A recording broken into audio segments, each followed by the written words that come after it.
नमस्कार, आप सभी का स्वागत है सासाराम ब्यूटीफुल के लाइव फेसबुक पेज पर। मैं आसिफ बेग। और जैसा कि आपको पता है कि सासाराम में सफाई कर्मचारियों का जो हड़ताल था वो आज से ख़त्म हो चुका है। तो इसके पीछे दशमेश सिंह बरनाला जी का बहुत बड़ा रोल रहा है। हम उनसे लाइव के माध्यम से बात करेंगे और वो हमारे साथ जुड़ने वाले हैं। कुछ ही चंद मिनटों में वो हमसे जुड़ेंगे। दशमेश सिंह जी, आप हमारे साथ बने रहिए। जैसा शहर की जो स्थिति थी काफी दयनीय बन चुकी थी, कहीं भी गली वगैरह में सफाई नहीं हो रहा था। सफाई नहीं होने का मुख्य वजह था सफाई कर्मचारी जो थे वो एनजीओ में काम करना नहीं चाह रहे थे। उनकी बहुत सारी मांगे थी, तो उन सभी मांगों पर आज जो है तो विचार किया गया और उस मांगों को एनजीओ ने मान लिया है। तो इसी को लेकर के इसमें बहुत बड़ा रोल रहा है दशमेश सिंह बरनाला जी का। तो हम उन्हीं से बात करेंगे और वो हमारे साथ जुड़ने वाले हैं बस।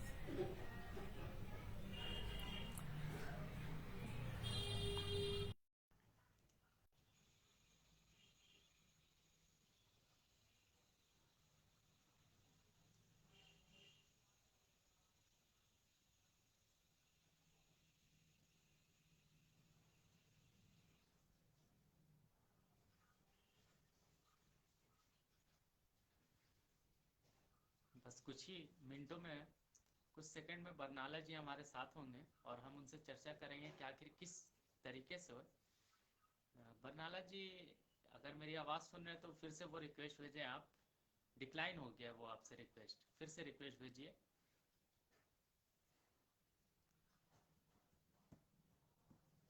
दशमेश सिंह बरनाला जी, अगर आप मेरी आवाज़ सुन रहे हैं तो आप फिर से रिक्वेस्ट भेजिए। आपका रिक्वेस्ट डिक्लाइन हो गया है।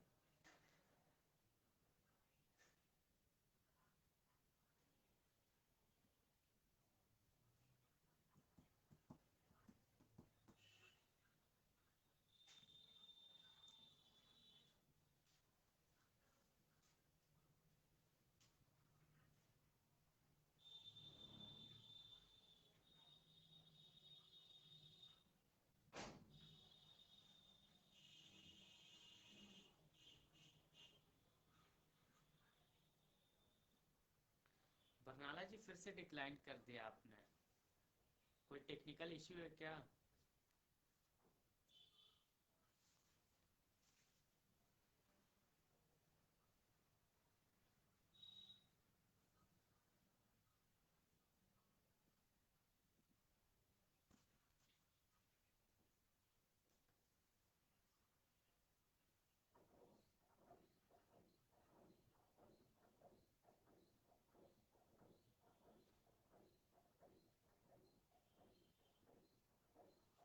दशमेश जी का हेलो। बहुत बड़ा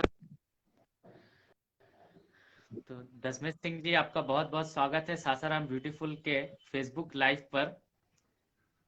बहुत धन्यवाद आपका। मेरी आवाज क्लियर आ रही है?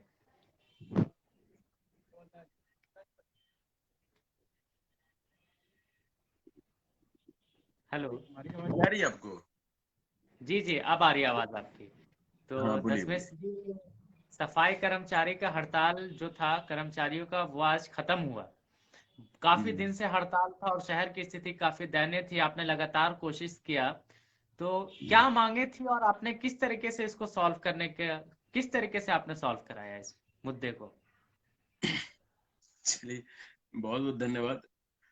पहले तो ये बताना चाहूंगा कि अगर आप किसी जिद को पालते हैं कि हमारा शहर स्वच्छ हो, तो उस जिद को पूरा करने के लिए आपको वो हर जगह जाना होता है जहाँ पे आम लोग जाना पसंद भी नहीं करते हैं।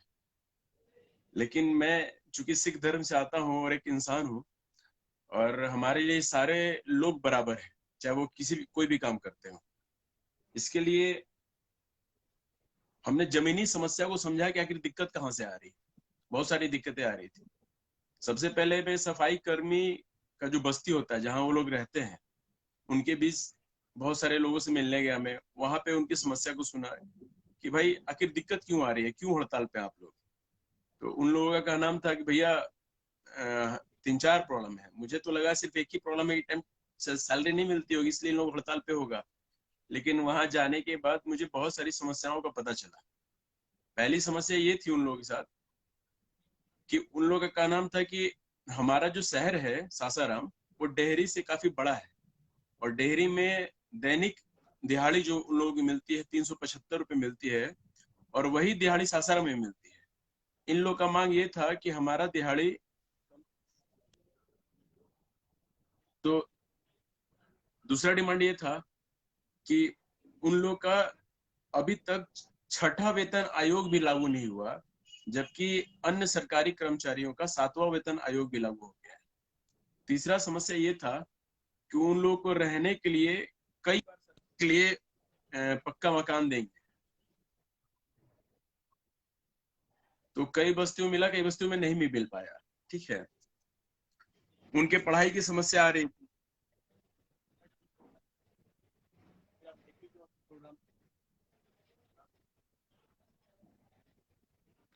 आपकी आवाज नहीं आ रही है बरनाला जी, मैं आपको रोकना चाहूंगा, आवाज नहीं आ रही है आपकी।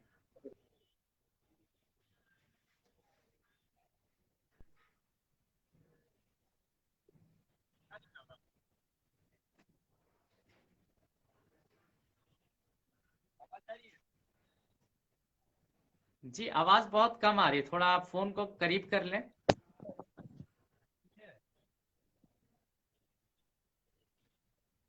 अभी अभी सही आ रहा है आवाज? जी अब आ रही है, बोलिए।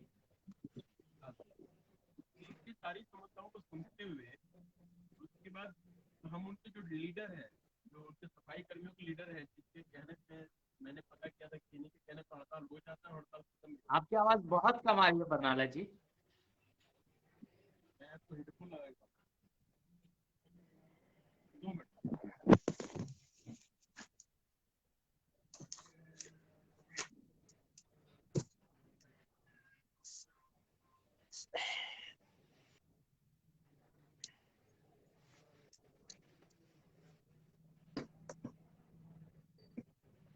मैं माफी चाहूंगा, ये नेटवर्किंग प्रॉब्लम है जिसके वजह से आवाज नहीं आ पा रही है। बरनाला जी अभी हमारे साथ बने हुए हैं लगातार। हाँ, आसिफ आवाज आ रही है अब? जी जी बिल्कुल साफ आवाज आ रही है आपकी, हाँ, बोलिए। एक्चुअली मैंने हेडफोन यूज कर लिया, सॉरी उसके लिए। जी तो बहुत अच्छा किया। कहने का मतलब कि अगर आपको जिद है कि कुछ अच्छा करना है तो आपको वो हर कोशिश करनी पड़ेगी, चाहे डोम बस्ती में जाना पड़े, या उनके हेड से मिलना पड़े, या जमादार लोगों से मिलना पड़े, या वार्ड कमिश्नर साहब से मिलना पड़े, या एनजीओ के हेड से मिलना पड़े, या पब्लिक से मिलना पड़े। आपको जमीनी समस्याओं को पहले समझना पड़ेगा कि दिक्कतें कहाँ से आती हैं। तो पिछले 19 दिनों में हम अपना सारा काम धाम छोड़ के इसी में लगे हुए थे। लगातार कोशिश ये थी कि कैसे भी शहर का सफाई व्यवस्था तुरंत चालू कराया जाए, क्योंकि एनजीओ भी परेशान थी। उन्होंने बोला कि भैया हम किसी के पेट पे लात नहीं मारना चाहते हैं, अगर हम चाहें तो बाहर से लेके आ जाएं सफाई कर्मी, लेकिन पहली कोशिश यही रहेगी कि जो लोग लगातार इस शहर का सेवा किया है वही लोग मेरे साथ जुटे। ठीक है, नहीं होने पे तो मैं बाहर से बुला भी लूंगा। तो हमने एनजीओ वाले को बोला कि भाई देखो, ये अब तुम सिंपैथी में करो कि क्या करो मुझे नहीं पता, लेकिन मुझे आपने एनजीओ ठिका लिया है, आपने टेंट, हमें एनी हाउस सफाई चाहिए। आप हमसे अगर कोई हेल्प लेना चाहते हो, हमारी कोई मदद लेना चाहते हो, तो आप हमें से कहो। उन्होंने बताया कि आप हमारे और उन लोगों के बीच में मीडिएटर का सिर्फ काम कर लीजिए, क्योंकि आपको आपकी बातों में कुछ अट्रैक्शन है, लोग समझते हैं आपको। सारे लोग तो सिर्फ विरोध में लिखना शुरू हो जाते हैं, ये ऐसे है, ये ऐसे ऐसे। तो भैया अगर किसी को, अगर आपको साथ देना है तो पहले समस्याओं को समझना पड़ेगा। इनको समझते हुए फिर मैंने, जो हमारे सफाई कर्मी के हेड हैं श्री अशोक बैठा जी, उनसे मैंने मिलने का समय मांगा। उन्होंने बोला कि आज मैं यहाँ नहीं हूँ, भभुआ में हूँ, मैं आपको कल मिल पाऊंगा। दूसरे दिन मैंने कॉल किया तो उनका कहना था सिर्फ और सिर्फ आपको 10 मिनट दे सकता हूँ क्योंकि एक मीटिंग में जाना है। हम बोले कोई बात नहीं, बस सिर्फ हमें 10 मिनट ही दीजिए।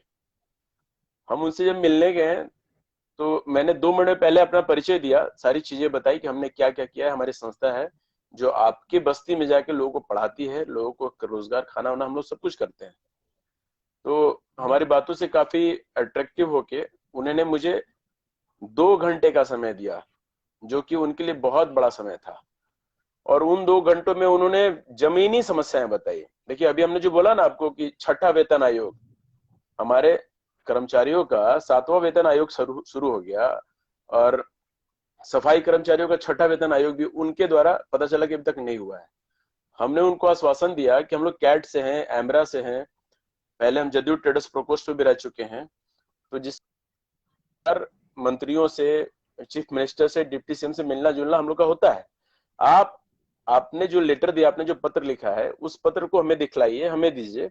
इसी संडे को मैं वापस फिर पटना जा रहा हूँ, डिप्टी सीएम से साथ हमारी मीटिंग है। हम आपके पत्र को वहां रखेंगे कि इनकी मांग पे ध्यान दिया जाए, इनको आगे बढ़ाया जाए। ठीक है, बहुत सारी बातें हुई। हमने उन्हें ये भी बताया कि हम लोग जमादार से लेके वार्ड कमिश्नर साहब से लेके सभी कुछ को हमने समझा है, सारी बातों को हमने समझा है। अभी शहर बहुत कष्ट में है, हमारे शहरवासी बहुत कष्ट में है। हमारी शहर की माताएं बहनें जब हॉस्पिटल के लिए निकल रही हैं तो हाँ, ये हम जानना चाहते हैं कि सफाई कर्मचारी की क्या क्या मांगे थी, मुख्य मांगे क्या क्या थी इनकी, पूरा डिटेल से आप बताएं हमारे दर्शकों को। बिल्कुल बिल्कुल, हाँ मैं आपको पूरा बताता हूँ। उनकी मुख्य मांग ये थी कि मेरे दैनिक जो हमला दिहाड़ी है उसको बढ़ाया जाए। दूसरा है कि हमें आवास दिया जाए। ठीक है, तीसरी मांग थी कि जो हमारी महिलाएं हैं, जो सफाई कर्मचारी महिलाएं हैं, उन्हें हफ्ता में 2 दिन की छुट्टी दी जाए, क्योंकि उन लोग के साथ कुछ घरेलू काम वगैरह भी होता है। और बाकी जो जेंट्स है उन्हें हफ्ते में 1 दिन का छुट्टी दिया जाए। ठीक है, इन सारी मांगों को हमारे डीएम साहब जो धर्मेंद्र जी हैं, मैं उनका तहे दिल से धन्यवाद कहना चाहूंगा कि उन्होंने इन सारी मांगों को माना है। दिहाड़ी जो 375 रुपए थी, अब उनकी दिहाड़ी 500 रुपए हो गई। अब इसको अपने चैनल से लोगों को बताइएगा कि उनकी दिहाड़ी में वृद्धि कर दी गई है, वो 500 रुपए हो गई है। ठीक है, साथ में उनके सफाई के लिए जब रोड पे आते हैं वो लोग सफाई करने, तो उनका हाथ वाथ भी कभी कट जाता है, पैर वगैरह में सफाई के दौरान बेलचा लग जाता है, कभी पैर कट जाता है। तो उन लोग के लिए डीएम साहब ने बोला है कि हम सबको जूता देंगे, शूज देंगे, ग्लव्स देंगे, सब कुछ सुविधा देंगे।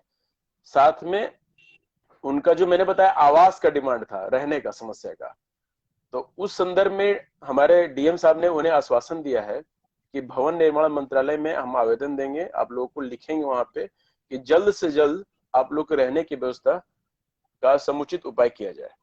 तो इन सारी बातों को लेके हमारे अशोक बेटा जी ने आज हड़ताल तोड़ने का काम किया है। इसके लिए उनको भी दिल से धन्यवाद, हमारे सफाई कर्मियों को दिल से धन्यवाद। और एक और चीज, मैं अकेला नहीं, मैं आपके चैनल से माध्यम से बताता चाहूंगा, मैं अकेला नहीं कि सिर्फ मेरा नाम हो। इस कोशिश में जिन जिन लोगों ने सकारात्मक प्रयास किया है कि हड़ताल खत्म हो, हम उन सभी को तहे दिल से धन्यवाद देना चाहेंगे। क्योंकि मैं वैसा नेता नहीं कि सिर्फ अपना नाम चमकाऊं और भीड़ में चला जाऊं। जिन जिन ने भी कोशिश किया उन सबके लिए मेरी तरफ से धन्यवाद। और हम सबको मिल के ही साफ करना है, मिल के ही शहर को स्वच्छ बनाना है, मिल के ही शहर को एक नई पहचान देनी है। आप ये कहेंगे कि नहीं उन्होंने किया, ये काम हमने किया था और डालना शुरू कर देंगे, नहीं, कुछ नहीं। सबके सतत प्रयास से ही हमारा शहर आगे बढ़ेगा। दशमेश सिंह जी, मैं आपको बताना चाहूंगा, कल एक घटना हुई थी यहाँ पे 3 सफाई कर्मचारी आए थे, हमने लाइव भी किया था रात में। तो कुछ देर बाद सफाई कर्मचारी के जो लीड कर रहे थे वो आए थे बाइक से, और उनका कहना था कि मदार दरवाजा से लेकर के धर्मशाला तक पूरा आप लोगों को साफ करना है। तो हम भी सोच में पड़ गए कि ये 3 कर्मचारी हैं, एक कीचड़ निकाल रहे थे, एक कूड़ा साइड करने का काम कर रहे थे, एक झाड़ू लगाने का काम कर रहे थे। ये तीनों धर्मशाला तक अकेले काम कैसे कर सकते हैं? तो बहुत ज्यादा समस्या थी। ये भी सही बात है। देखिए अभी क्या है कि एनजीओ के हेड है, उनसे मेरी बात हुई, उन्होंने कहा कि हमें सिर्फ 27 और 28 लेबर ही मिल पा रहे हैं। जो मजदूर हैं वो दिहाड़ी मजदूर हैं, जो घर बनाते हैं, ईटा मकान बनाते हैं। जब हड़ताल था तो मजदूर मिल नहीं रहे थे, हमारे सफाई कर्मी हड़ताल पे थे। तो ये लोग गांव गांव से लोगों को पकड़ के ला रहे थे, रात में काम करते थे। इवन आपने देखा होगा कि शिवरात्रि के दिन हम 1 बजे रात तक खड़े होकर काम कराते हैं कि हमारे हिंदू भाइयों का पर्व अच्छे से मने, जो भी उनका शोभा यात्रा जुलूस निकलता है वो तरीके से मंदिर तक पहुंचे। ठीक है, हमारी एक कोशिश थी। उस कोशिश में हमें ये पता चला कि 2 आदमी सफाई कर्मी, नाला वाला अलग होता है और झाड़ू बहारने वाला अलग होता है, और वो लोग इतने एक्टिव होते, मैंने घूम के खुद देखा भी। गांधी स्मारक से लेके यहाँ मदा दरवाजा तक रात में 2 आदमी, सिर्फ और सिर्फ 2 आदमी, उनका ड्यूटी सिर्फ बहारने का होता है। देखिए अभी जो हम लोग लगातार 19 दिन में हम किए ना, बहुत सारा टास्क देखा मैंने जमीनी स्तर पे। उसमें ये देखा कि बहारने वाले लोगों का अलग ड्यूटी है, नाला निकालने वाले का अलग ड्यूटी है, ट्रैक्टर चलाने वाले का अलग ड्यूटी है, जेसीबी चलाने वाले का अलग ड्यूटी है। सबका काम बटा हुआ है। ठीक है, एनजीओ टीम सीमित मात्रा में लेबर के साथ अच्छा कार्य कर रही है, लेकिन अभी भी हम उसके कार्यों से संतुष्ट नहीं है। हमारे कहने का मतलब इतनी बड़ी एनजीओ है, कानपुर से आई है, कहां कहां से आई है। शहर का सफाई हाईटेक होना चाहिए, हमें अत्याधुनिक मशीन चाहिए, हमें आदमी से नहीं बहरवाना है, हमें मशीनें चाहिए जो कम समय में पूरे शहर को साफ करे, कम समय में शहर को बहारे, कम समय में कूड़ा उठाए। इस बारे में हम मैं उसके साथ आपको कोई बताना कोताही नहीं चाहूंगा करने वाले। मशीन मशीन जो भी है तो यहाँ पे सिर्फ मुख्य रोड तक ही साफ हो पा रहा। अभी भी जो जाइएगा गली में तो कीचड़ नाली और कूड़े से भरा पड़ा हुआ है। तो बिल्कुल इस समस्या से निदान कैसे मिलेगा लोगों को? गली में जो लोग रहते हैं उनको निदान कैसे मिल सकता है? एनजीओ कैसे काम कर रही है? बिल्कुल बिल्कुल। हम जहाँ पे आपका नगर भवन है, आप देखिएगा यहाँ पे टाउन थाना के बगल में नगर भवन, वहां पे जब हम गए तो मैंने देखा कि जो गलियों में, संकरी गलियों में जाने के लिए जो बैटरी रिक्शा का यूज किया जाता है, जिसमें 2 बॉक्स बना होता है गीला कचरा सूखा कचरा बनाने के लिए, कम से कम उसकी संख्या 30 प्लस होगी, 30 से ज्यादा होगी। लेकिन सारी गाड़ियां पड़ी हुई हैं खराब रूप में। 2 या 3 गाड़ियां समुचित रूप में जिसका मेंटेनेंस ठीक ठाक किया हुआ है वही गाड़ियां चल रही हैं। हमने पूछा एनजीओ टीम से, आप इनको क्यों नहीं बनवा रहे हैं, ये जो सामान पड़ा हुआ है इसका क्या दिक्कत है? बोला भैया कोई मिस्त्री नहीं मिला मुझे अभी तक, और अभी हम लोग बेचैन है कि कैसे भी सिस्टम में पहले लेबर मुझे मिले पर्याप्त मात्रा में, तो मैं हर काम करूंगा। और आपको भरोसा दिलाता हूँ, गुड़गांव से मेरा बहुत सारा मशीन चला है, हाईटेक मशीन चला है, 1 हफ्ते के अंदर सासाराम में आ जाएगा। आप सिर्फ और सिर्फ मुझे 15 दिन का समय दीजिए, 15 दिन में आपको सफाई का यूनिक मशीनें देखेंगी आपके सासाराम में। तो हमने उन्हें बताया भी कि जो गाड़ियां हैं उनको जल्दी बनवाइए ताकि गली वली में भी जाए। तो उनकी समस्याओं को भी समझना पड़ेगा, जब लेबर ही नहीं है तो उन लोग अपना कोशिश में लगा था कि भाई इनकी रोजी रोटी पे लातना है। अब तो सब कुछ सकारात्मक है, ऊपर वाले ने, आप लोग के सहयोग से हमने कुछ किया, आप सभी ने किया, इसके लिए पूरे सासाराम के नगर वासियों को दिल से धन्यवाद। तो ये तो बहुत अच्छी बात है, हड़ताल टूट गया। लेकिन आज सुबह में मारपीट की घटना सुनने में आई थी, तो आखिर ये क्यों हुआ था? पूरा मैटर क्या था दशमेश जी? देखिए इस बारे में मुझे नहीं पता, हम लोग कहीं और थे, हमें इसके बारे में कोई जानकारी नहीं है, इसलिए मैं इस पे कोई टिक्का टिप्पणी नहीं कर सकता। और रहा बात मारपीट का, तो देखिए जब भी आप जनता आक्रोशित है, जनता इतने दिन से गंदगी झेल रही है, तो गुस्सा फूटना वाजिब है। इसमें मैं जनता के साथ हूं कि नहीं, अगर उनकी नली गली में आने जाने का रास्ता नहीं होगा तो जाहिर सी बात है गुस्सा आएगा, और गुस्सा आना वाजिब भी है।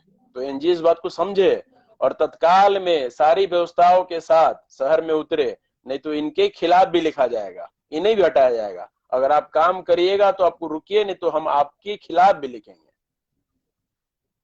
1 महीने का टाइम लगभग तो ऐसे पास हो गया है, तो एनजीओ का जो पेमेंट है वो भी रुकेगा या फिर वो होता रहेगा? इसके बारे में कुछ आपको जानकारी है? देखिए अभी मैं वहीं पे हूं जहां पे आप हैं, मैं बिना पावर के एक आम जनता के रूप में हूं। हमने सिर्फ एक मध्यस्थता करने की कोशिश की है कि जहां जहां बात नहीं बन सके, हमारे सेवादार ग्रुप, हम वहां पे खड़े हैं, बात बनाने के लिए खड़े हैं। जिस दिन मुझे पावर मिल जाएगा, जनता पावर देगी, अगर उसे लगेगा कि नहीं दशमेश कुछ कर सकता है, तो उस दिन आप ये सवाल पूछिएगा, मैं आपको एक एक दिन का और एक हफ्ते का भी हिसाब दूंगा कि मैंने क्या किया, और आप हमसे लीजिए। बिल्कुल। हम सीसीटीवी कैमरे के मसले के बारे में भी कुछ आपसे बात करना चाहते हैं। बिल्कुल बिल्कुल। अभी सीसीटीवी कैमरा लग रहा है, कुछ लोगों का कहना है कि जीटी रोड पर सीसीटीवी कैमरा से ज्यादा जरूरी है वहां के लाइट, जो कि पूरा सड़क पे अंधेरा रहता है। तो लाइट ज्यादा इंपॉर्टेंट है या सीसीटीवी कैमरा इंपॉर्टेंट है? आप अपने हिसाब से अपने विचार रखिए इस पे। देखिए इंपॉर्टेंट तो सभी कुछ है, ठीक है। सीसीटीवी कैमरा लाइट से ज्यादा इंपॉर्टेंट इसलिए है कि अगर आप जाओगे देखोगे तो कोर्ट में जाइए, जज और वकील के पास इतनी फाइलें पड़ी हुई हैं, इतनी फाइलें पड़ी हुई हैं कि उसका निष्पादन करते करते 6 महीना साल भर लग जाता है, जिसका हर्जाना भुगताना हमारी जनता को भुगतना पड़ता है।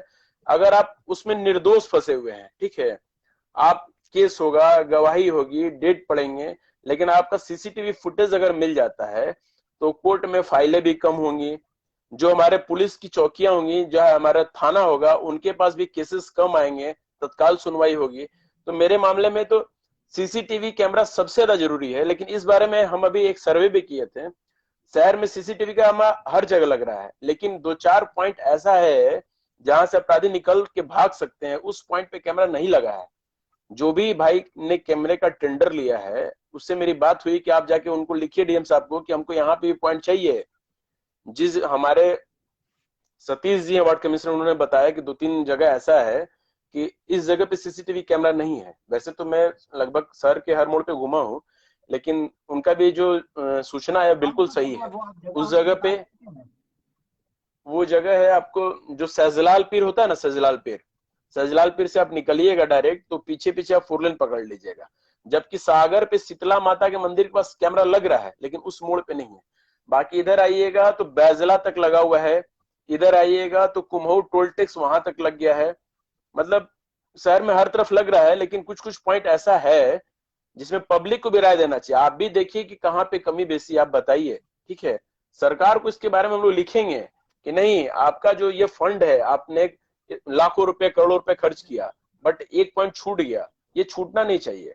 हमें वो हर पॉइंट चाहिए ताकि इसका सदुपयोग हो, पब्लिक को इसका सही उपयोग मिले। तो सीसीटीवी कैमरा के साथ साथ लाइट भी बहुत जरूरी है। लाइट तो शहर के हर मोड़ पे चाहिए। अभी परसों दिन बाल विकास के पास में एक जूस वाली दुकान पे जूस पीने गया, वहां पे एक छोटा सा बच्चा था जो जूस का ठेला लगा रहा था। उसने मुझे पहचान लिया, बोला भैया 10 मिनट हम लोग सब आपके साथ हैं, लेकिन आपसे एक डिमांड करना चाहूंगा। हम बोले बताओ बेटा क्या करना चाह रहे हो, क्या पूछ रहे हो आप।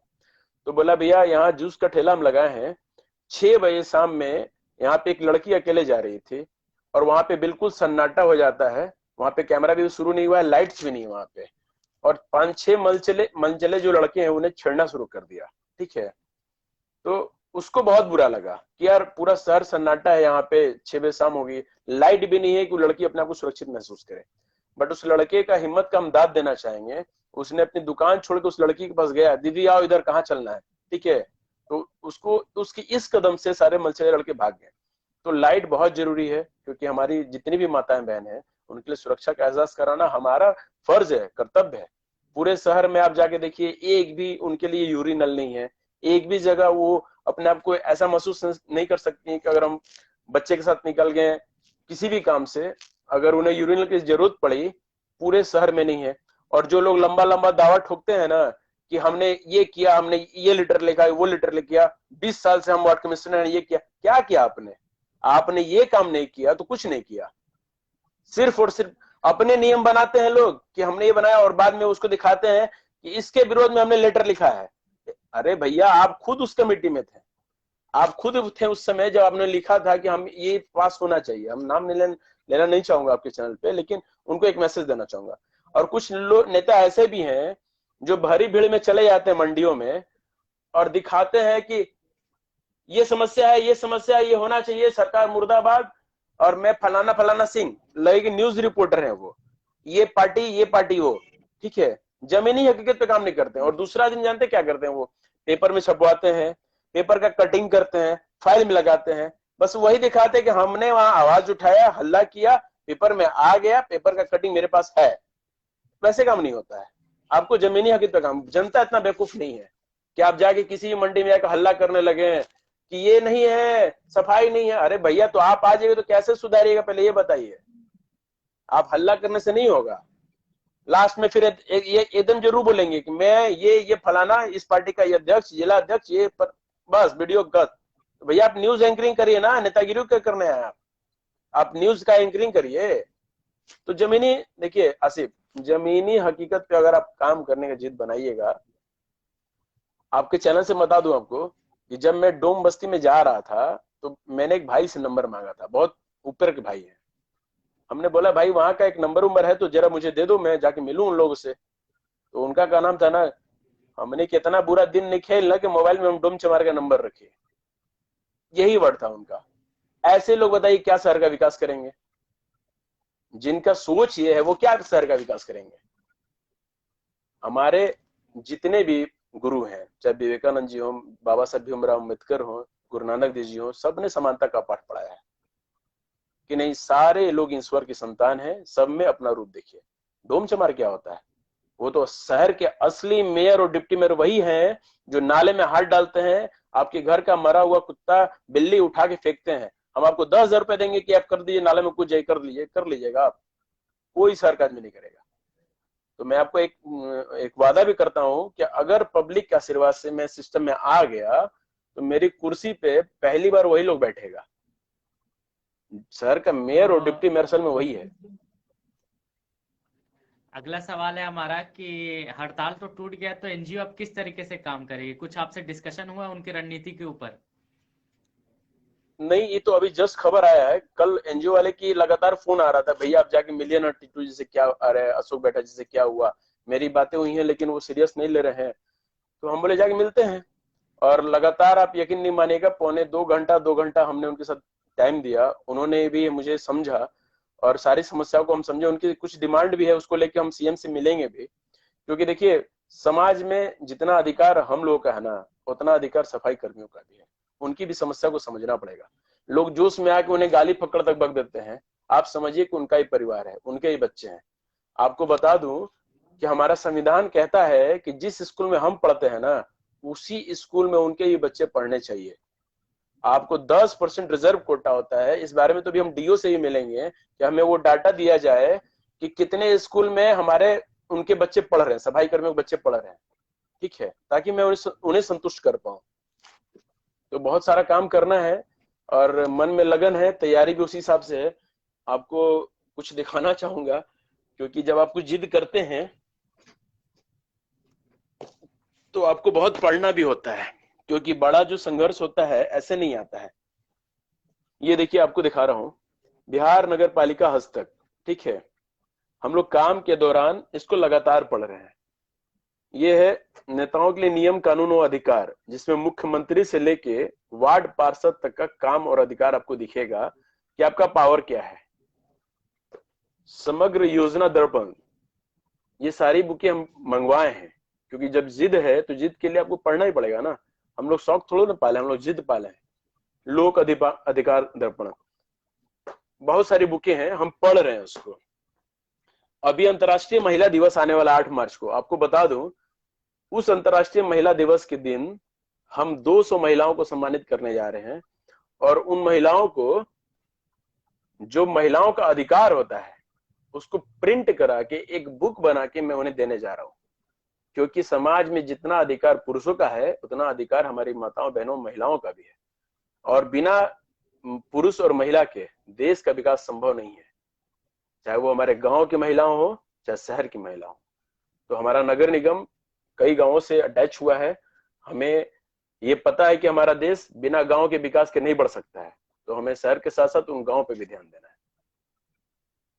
दशमेश जी, हमारे चैनल का नाम है सासाराम ब्यूटीफुल और लगातार हम गंदगी के खिलाफ आवाज उठाते रहते हैं, तो आपको कैसा लगता है हमारी रिपोर्ट को देख करके? मुझे बहुत अच्छा लगता है, खासकर आपकी रिपोर्टिंग, आपके सवाल भी बहुत अच्छे लगते हैं। कभी तीखे होते हैं, लेकिन तीखे सवालों का जवाब देने में मुझे ज्यादा मजा आता है। और सासाराम ब्यूटीफुल जो अपने चैनल का नाम रखा है ना, मैं आपको भरोसा देता हूँ कि ज्यादा नहीं, कम से कम 6 महीना या साल भर आप उस नाम पे खरे उतरेंगे। लोग आएंगे तो बोलेंगे नहीं आसिफ, आपने चैनल का नाम बिल्कुल सही रखा है, सासाराम ब्यूटीफुल है और बहुत सुंदर है। हम लोग इस पे कार्य करेंगे, भरोसा रखिए। आप जाते जाते हमारे दर्शकों को क्या संदेश देना चाहेंगे दशमेश जी? हाँ, दर्शकों को संदेश ये देना चाहेंगे कि अगर आपको लगता है कि आपका छोटा भाई जो दशमेश है, जो किसी से कंपटीशन नहीं करता है, किसी के कामों की बुराई नहीं करता, सबके काम की तारीफ करता है, हम लोग को मिल के शहर को सुधारना है। हर कोई जब अपना शहर समझने लगेगा तो शहर अपने आप स्वच्छ हो जाएगा। और इस बार हमने ये जिद की है कि इस बार मुझे सिस्टम में आना है, हमें चुनाव लड़ना है। अगर सीट जनरल रहा तो मैं जरूर मेयर के लिए ट्राई करूंगा। अगर आरक्षित होने के बाद डिप्टी मेयर के जनरल रहा तो मैं उसके लिए भी ट्राई करूंगा। अगर मौका नहीं भी मिला तो मैं एक ऐसा संगठन बनाऊंगा जिससे मुझे मेरे साथ लोग जुड़ के शहर का विकास कर सकते हैं, प्लानिंग ला सकते हैं, अधिकारियों को से काम करा सकते हैं, क्योंकि पढ़ाई की भी जायज नहीं जाती है। अगर आप सिस्टम में आ गए तो खुद करिएगा, और सिस्टम में नहीं है तो अधिकारियों से करवाइएगा कि नहीं करना है आपको। तो आप लोगों से नम्र हाथ जोड़ के निवेदन है कि अपने भाई को सहयोग करें, सिर्फ और सिर्फ एक मौका दें। हमारे पास बहुत सा प्लान है, बहुत सा मैनिफेस्टो है, हम हर मैनिफेस्टो को आपको अभी नहीं बता सकते हैं, कुछ कुछ चुनिंदा मैनिफेस्टो, अगर आपका टाइम ज्यादा ना हो तो मैं बताऊं आपको। कुछ बता दीजिए। बिल्कुल, तो एक चीज मैं बताना चाहूंगा कि वार्ड में जो घोटाला उटाला होता है ना, घोटाला को रोकने के लिए मैं उसमें ये काम करूंगा कि हर वार्ड में वार्ड कमिश्नर साहब के साथ साथ उस वार्ड के 5 सदस्यों की कमेटी बनाऊंगा, जो मुझे सही रिपोर्ट देगी कि आपके वार्ड में जो सरकारी काम हो रहा है, नाली गली या सोलर लाइट कुछ भी या किसी प्रकार का काम, उसमें क्या गलत और क्या सही है। और जब तक से उनका सही रिपोर्ट नहीं आएगा मेरे पास, उनका रिपोर्ट हम देखेंगे नहीं, तब तक से फंड नहीं पास होने वाला है। दूसरा चीज, जो लोग कूड़ा फेंकते हैं ना जहां तहां, हम पहले चीज ये कहना चाहेंगे कि पहले हम जनता को सुविधा देंगे, क्योंकि जनता को सुविधा देना सबसे बड़ा मेरा फर्ज है। और जनता भी कहीं कहीं मजबूरी है कि उनके पास साधन है ही नहीं, तो फेंकेगी कहाँ। आप उसको दीजिएगा व्यवस्था तब ना, या कंटिन्यू उठाइएगा तब ना। उनकी भी मजबूरी है कि कूड़ा नहीं उठ रहा है तो भाई कहीं ना कहीं फेंकेंगे। लेकिन सिस्टम में आने के बाद हम उन लोगों को समुचित मोहल्ले में एक व्यवस्था देंगे, जिसका बॉक्स होगा कूड़े का, पैर से दबिएगा उसका कंट्रोल रूम ढक्कन से उठ जाएगा। ठीक है, आप कूड़ा डाल दीजिए, बाहर नहीं फेंकना है। और बहुत बार ये देखा गया है कि कूड़ेदान को भी चोरी कर लिया गया, कूड़ादान भी वहां से गायब हो गया। तो वैसी जगहों पे हमारा सीसीटीवी कैमरा लगेगा, उसका लाइव रिकॉर्डिंग, लाइव डिस्प्ले हमारे मेयर हाउस में होगा, और उसका 24 घंटा मॉनिटरिंग, जिसको बोलते हैं ऑनलाइन चौकीदार। हम सीसीटीवी कैमरे का बिजनेस करते इसलिए हम आपको बहुत सारी चीजें बता रहा हूँ। उसमें ऑनलाइन चौकीदार पूरे शहर का उन चीजों को देखेगा कि कौन किसने रूल को तोड़ा, डब्बा रहते हुए बाहर फेंक दिया, या किसने डस्टबिन को गायब कर दिया। ऑनलाइन सिक्योरिटी का मतलब कि उसी समय, गायब होते समय, बाद में नहीं, गायब अगर देख रहा है कि हो रहा है, उसी समय वहां हूटर और अलार्म बजना शुरू हो जाएगा, नजदीकी पुलिस थाना वहां पहुंचेगा, समझ गए, मोहल्ले वाले जागेंगे और लोगों को सुविधा देंगे। हम लोग भी मतलब सिस्टम में आ जाए, सहयोग करें, साफ सुथरा होगा। बहुत कुछ करना महिलाओं के लिए, हर मोड़ पे यूरिनल पेशाब खाना बनवाना है, अपने दिव्यांगों के लिए, विकलांगों के लिए बनवाना है, पुस्तकालय बनवाना है अपने बच्चों के लिए, कि आप स्टेशन पे पढ़ पढ़ के बेचारे कहाँ कहाँ नाम रोशन किए, तो अब उनको सुविधा देने का काम आपका भाई दशमेश करेगा। शहर के हर 4 मुख्यालय पे, कोने पे, गांव, जिसमें गांव वाले को भी आराम हो, शहर वाले को भी आराम हो, हाईटेक लाइब्रेरी बनाएंगे, एक नहीं कम से कम 4-5, जरूरत पड़े तो और बनाएंगे। शिक्षा के लिए बहुत काम करना है। समाज की बहुत सारी बुराइयां सिर्फ शिक्षा के प्रचार प्रसार से खत्म हो जाती हैं, तो हमको काम करना है, बहुत कुछ करना है, लेकिन समय कम है इसलिए आपको कम बता पाएंगे। जो भी दर्शक हैं, आपने अभी सुना दशमेश सिंह बरनाला जी को, जो कि भावी मेयर प्रत्याशी हैं सासाराम के, और लगातार जमीनी स्तर से काम भी करते रहते हैं। अगर आपको ये वीडियो पसंद आया तो आप इस वीडियो को शेयर कीजिए, लाइक कीजिए, और हमारे फेसबुक पेज को भी लाइक कीजिए, फॉलो कीजिए। धन्यवाद। इस वीडियो को आप ज़्यादा से ज़्यादा शेयर करें। आप सभी का धन्यवाद। दशमेश जी, आपका बहुमूल्य समय देने के लिए बहुत बहुत धन्यवाद। थैंक यू आसिफ, और सासाराम ब्यूटीफुल के सभी दर्शकों को बहुत बहुत धन्यवाद। Thank you. चलिए, सभी को शुभ रात्रि।